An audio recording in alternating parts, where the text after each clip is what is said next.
simple, Diti. What standard you take? We want you to be on the right side of justice. Because if all lives mattered, we wouldn't have to say Black Lives Matter. Thank you. I'll say it again. If all lives really mattered, we wouldn't have to say that Black Lives Matter. There's an oppressive force in the way that criminal justice engages with black bodies since the time of enslavement. This is not new, but we're picking up the mantle of our forebears and our ancestors, and we're moving. I think the reason that the organizers used the phrase Black Lives Matters was not because they said they were suggesting nobody else's lives matter. Rather, what they were suggesting was there is a specific problem that is happening in the African American community that's not happening in other communities. And that is a legitimate issue that we've got to address. We as a society, particularly given our history, have to take this seriously. And one of the ways of avoiding the politics of this and losing the moment is everybody just stepping back for a second and understanding that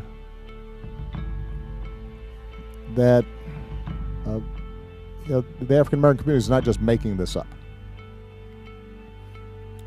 And it's not just something being politicized. It's real, and there's a history behind it, and we have to take it seriously. And it's incumbent then on the activists to also take seriously the tough job the police have.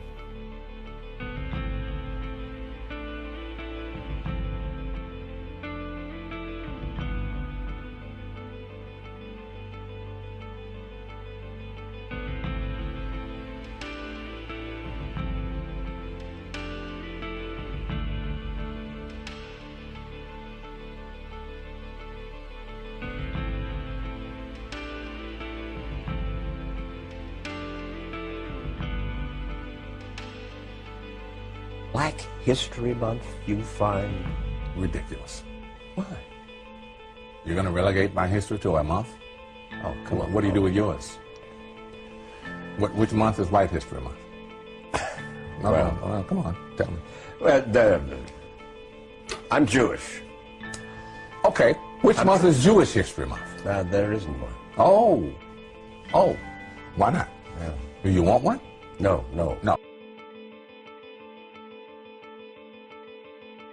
Do you think it is fair to link this murder to the Black Lives Matter movement when we still don't know the suspect's motive? I think it's very fair in light of the anti-cop rhetoric that is sweeping the United States of America, fueled by this group, some of the vulgar, vile, vicious rhetoric that's coming out, talking about killing cops, and that's just some of the nice stuff, some of the stuff I can't even say here on TV, but there is no doubt in my mind that the two New York officers, Ramos and Lou, were gunned down by an individual who made Facebook postings about wanting to kill pigs, and he was going to go out and hunt officers down. There have been officers across the United States who've had their cruisers shot at and struck while they patrolled St. Louis, the same thing. Yes, this is part of a pattern now, and you'd have to stick your head in the sand to think that this thing here wasn't fueled by this vile, vulgar, slimy movement.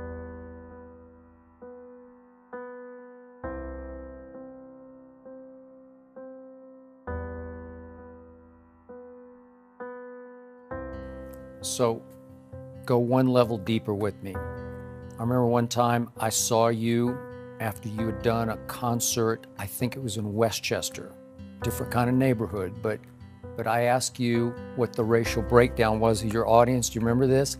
And you told me the only black face you could see in the whole audience was your makeup artist. I believe that's what you said, and she was in the front row, right? A lot of white kids love rap. Yes. Explain that. What does that say to you? What's the message of it? What's the bigger picture of it? I don't want to be bashed because I don't want to sound like I'm on the wrong if there is a side, but I thought that was clearly a message that there was no such thing as racism. That's what I thought that was. Okay, I got that was a perfect example. When I look out and I come up off the stage, when I'm coming out the bottom of the stage of my show, when I'm on tour, and I'm in my stance or whatever, and I open my eyes and I see everybody. I don't have this type of crowd or that type of crowd. my crowd has always been everybody, thank God. And that's all I can answer for. So.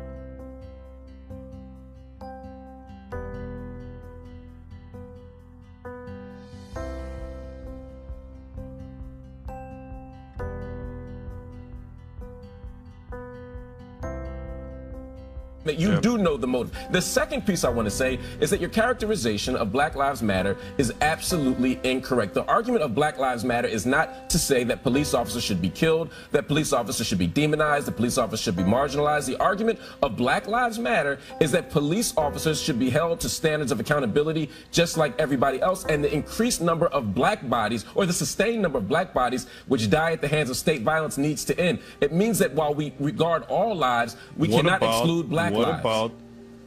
What about the black victims that die at the hands of other black people? That doesn't seem to matter. And they're dying by the thousands, not by the few rare.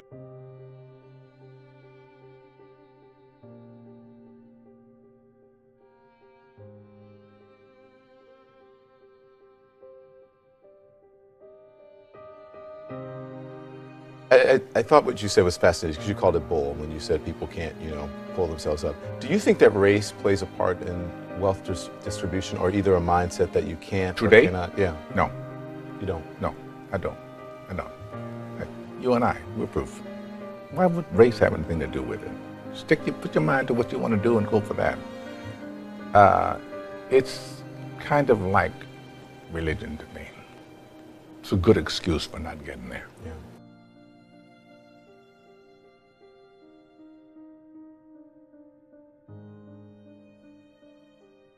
Unarmed African Americans killed by police this year. That's according to the Washington Post. So when you take that into account, Sheriff Clarke, do you think that African Americans, people part of this protest, have a right to have their voices heard and to protest? It's not a matter of whether they have a right. It's a matter of whether it's legitimate. There are 104 homicides in the city of Milwaukee right now. I think there were 79 last year. Baltimore, 214. They've already matched all of 2014. So when you want to take that 24, I'm not saying that that none of that is legitimate in terms of taking a look at them, but how many of them were ruled justifiable? How many of the uses of force were determined to be reasonable and justifiable? And then let's compare that 24 to the number of stops made by police officers during that time period, and you'll find that that is a very, very fractional percentage of deaths that occur at the hands of police officers.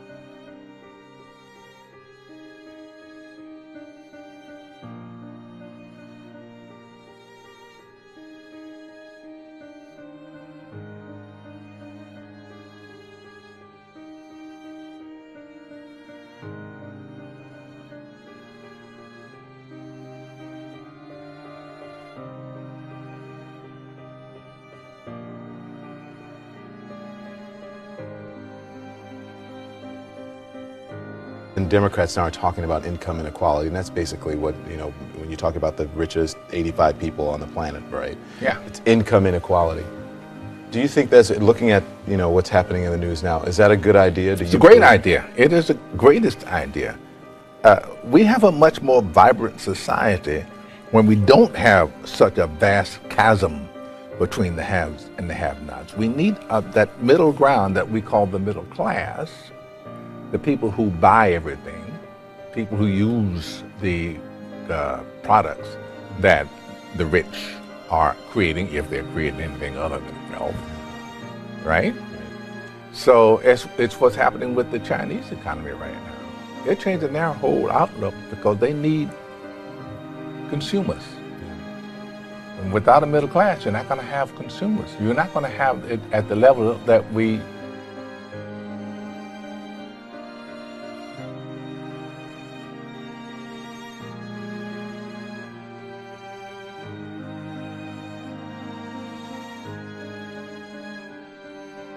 What that said that night, that day, that I shot myself. The police, I was the only person in the house. Police came through there. They knocked the doors down. I was on the floor. They jumped over. They all hopped over, looking for the drugs and looking for this and that.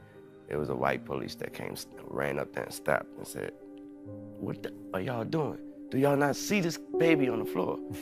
And they said, "We called the ambulance. The ambulance." Say, "Ambulance, he has a hole in his chest." He picked me up. He brought me to the hospital himself. It's probably get me in trouble, but I said to some of my colleagues recently, so I know that it's an issue, but it seems like every single day on television I'm talking about race, and it's because of the news cycle, it's in the news, but sometimes I get so tired of talking about it. I want to just go, this is over, can we move on? And if you talk about it, it exists. Right. Yeah. It's not like it exists and we refuse to talk about it, but making it a bigger issue than it needs to be is the problem here. You know I've never been the stable type. I tried to make you see my way, but you never listened and you closed your eyes. But now that I'm gone and moving on, I look back and see all my dreams are laying where you are. So wait for me to come home, I'm already on my way.